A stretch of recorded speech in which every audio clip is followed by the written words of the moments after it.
আসসালামু আলাইকুম বন্ধুরা, নূপুর কিচেনে আপনাদের সবাইকে স্বাগতম জানাচ্ছি শাপলা পাতা মাছের রেসিপি নিয়ে। চলুন তাহলে রেসিপিটা দেখা যাক। প্রথমেই আমি চুলোতে একটি প্যান বসিয়ে নিয়েছি। প্যানটি গরম হয়ে গেলে আমি তার ভিতরে কিছুটা তেল দিয়ে দিয়েছি। তেলটা গরম হলে আমি তার ভিতরে কিছুটা লবণ অ্যাড করব। লবণটা অ্যাড করলে মাছটা লেগে যায় না। এই যে আমি লবণটা অ্যাড করার পরে লবণটা ভালোভাবে নেড়েচেড়ে দিচ্ছি যাতে লবণটা এক জায়গাতেই না থাকে। লবণটা নেড়েচেড়ে দিয়ে আমি সম্পূর্ণ প্যানের সাথে তেলটা লাগিয়ে নেব এবং তেলটা গরম হওয়ার জন্য আরও কিছুক্ষণ আমাকে অপেক্ষা করতে হবে। ভালোভাবে তেল গরম হলে মাছটা আর লেগে যাবে না। এই যে এখন আমি দিয়ে দিচ্ছি আমার ম্যারিনেট করা মাছটা। আমি কিন্তু শাপলা পাতা মাছগুলোকে আধা ঘন্টা আগেই লবণ, মরিচ এবং হলুদ দিয়ে ম্যারিনেট করে রেখেছিলাম। এই যে দেখুন, আমি এখন সেই মাছগুলোই দিয়ে দিচ্ছি প্যানের ভিতরে। একে একে করে সব মাছগুলো আমি দিয়ে দিব। সব মাছগুলো দিয়ে দেওয়া হলে আমি কিছুক্ষণ অপেক্ষা করব। এই যে আমার মাছগুলো ভাজা শেষ এক পাশ। আমি এখন মাছগুলো উল্টে দেব। মাছগুলো উল্টে দিয়ে অপর পাশও ভালোভাবে ভেজে নিব, মাছগুলো যাতে পুড়ে না যায়। যে কোনো তরকারি যদি পোড়া লাগে তখন কিন্তু সেটার স্বাদ নষ্ট হয়ে যায়। এই যে দেখুন, এখন আমি মাছগুলো ভালোভাবে উল্টে নিব। আমার মাছগুলো কিন্তু লবণ দেওয়ার কারণে প্যানের সাথে লেগে যাচ্ছে না। মাছগুলো উল্টে আমি অপর পাশও সেম একইভাবে ভেজে নিব।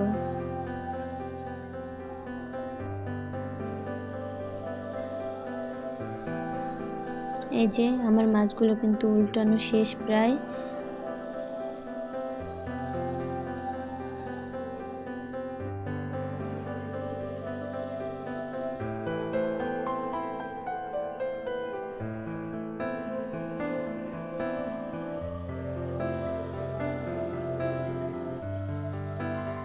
এই যে আমার মাছগুলো উল্টানো শেষ। এই যে দেখুন, আমার মাছগুলো কিন্তু ভালোভাবেই ভাজা হয়েছে। এবার আমি মাছগুলো একটি বাটিতে তুলে নেব। মাছগুলো তুলে নেওয়া হলে এই যে মাছের যেই মশলাগুলো থাকবে ওগুলো আমরা তুলে নেব। তারপরে আমি সেই মাছ ভাজা তেলের ভিতরেই আরও কিছুটা তেল অ্যাড করে নিচ্ছি। আমার রান্না করতে যতটুকু তেল লাগবে আপনারা যতটুকু দিতে পারেন। এই যে এখন আমি এখানে কিছু গরম মশলা, এলাচি, শাল এবং কিছু তেজপাতা অ্যাড করছি। এখন আমি এই মশলাগুলোকে একটু ভেজে নিব। দেখুন, এলাচি দিলে কিন্তু তরকারি থেকে একটি সুন্দর ঘ্রাণ আসে। এই যে আমার মশলাগুলো হালকা ভাজা হয়ে গেলে আমি 2 কাপ পরিমাণ পেঁয়াজ অ্যাড করব এটার ভিতরে। পেঁয়াজটা অ্যাড করার পরে আমি পেঁয়াজটা ভালোভাবে ভেজে নিব। এই যে দেখুন, আমার পেঁয়াজটাও কিন্তু খুব ভালোভাবে ভাজা হয়ে যাচ্ছে। পেঁয়াজটা হালকা ভাজা হয়ে গেলে আমি দিয়ে দিব 2 চা চামচ পরিমাণ রসুন বাটা এবং 1.5 চা চামচ পরিমাণ আদা বাটা। এবার আমি আদা বাটা এবং রসুন বাটা পেঁয়াজের সাথে ভালোভাবে নেড়েচেড়ে মিক্স করে আরও কিছুক্ষণ এটাকে ভাজবো। এটাকে আরও কিছুক্ষণ ভাজলে কি হবে, আদা রসুনের যে একটা ব্যাড ঘ্রাণ আসে সেটা আর আসবে না। এই যে এখন আমি দিয়ে দিচ্ছি 1 চা চামচ পরিমাণ লবণ। আপনারা আপনাদের স্বাদ মতো লবণ দিয়ে দিবেন।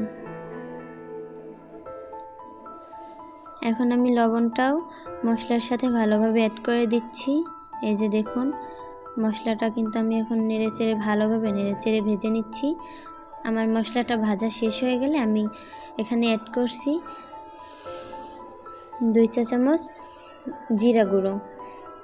জিরা গুঁড়োটা দেওয়ার পরে হালকা একটু ভেজে তার মধ্যে আমি দিয়ে দেব সামান্য পরিমাণে পানি। পানিটা দিয়ে আমি মশলাটা একটু নেড়েচেড়ে মিক্স করে নিব। মশলাটা ভালোভাবে নেড়েচেড়ে মিক্স করার পরে আমি এখন দিয়ে দেব হলুদ গুঁড়ো এবং মরিচ গুঁড়া। এই যে দেখুন, আমি 1 চা চামচ হলুদ গুঁড়া দিয়েছি এবং 1.5 চা চামচ পরিমাণে মরিচের গুঁড়া দিয়ে দিচ্ছি।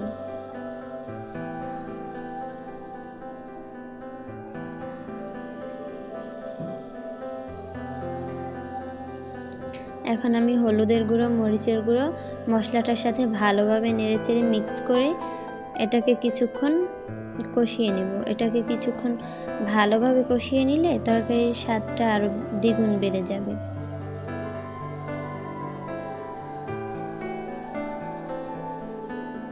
এই যে দেখুন, আমার তরকারির কালারটা কিন্তু মাশাআল্লাহ অনেক সুন্দর হয়েছে। আপনারাও বাসায় এভাবে রান্না করে খেতে পারবেন।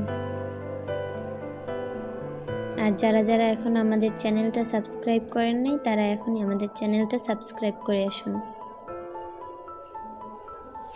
এই যে আমার মশলাটা কিন্তু ভালোভাবে কষানো হয়ে গেছে। এবার আমি একটু নেড়েচেড়ে নিব।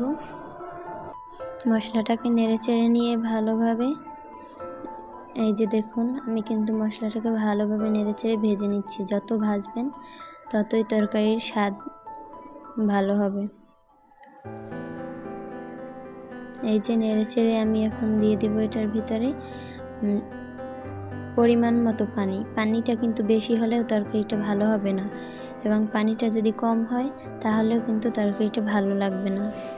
তাই আপনারা পরিমাণ মতো পানি দেওয়ার চেষ্টা করবেন।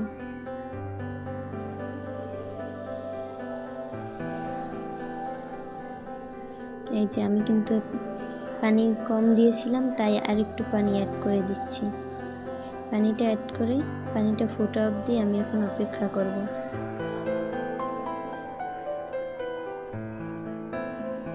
এই যে আমি এখন ঢাকনা দিয়ে ঢেকে দিচ্ছি, যাতে করে পানিটা তাড়াতাড়ি ফুটে যায়।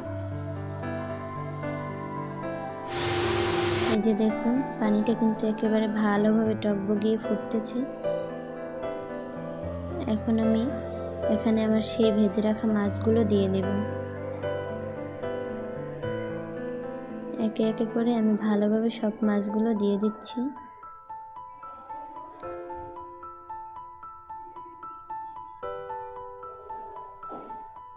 এই যে দেখুন, আমার তরকারির কালারটা কিন্তু এখনই অনেক সুন্দর হয়েছে। এই যে আমার সব মাছগুলো দেওয়া শেষ হয়ে গেলে, আমার মাছগুলো সব দেওয়া শেষ। এখন আমি এখানে কিছু কাঁচামরিচ অ্যাড করে দিব। কাঁচামরিচটা তরকারিতে শেষে দিলে কি হয়, তরকারির স্বাদটাও বেশি হয় এবং তরকারি থেকে অনেক সুন্দর একটা স্মেল বের হয়।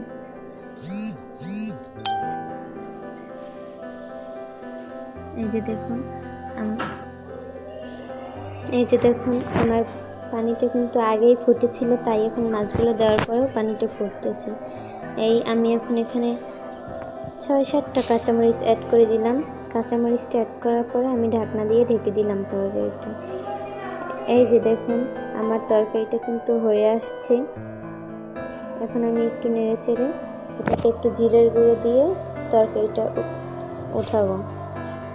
ভাজা জিরের গুঁড়ো কিন্তু দিতে হবে।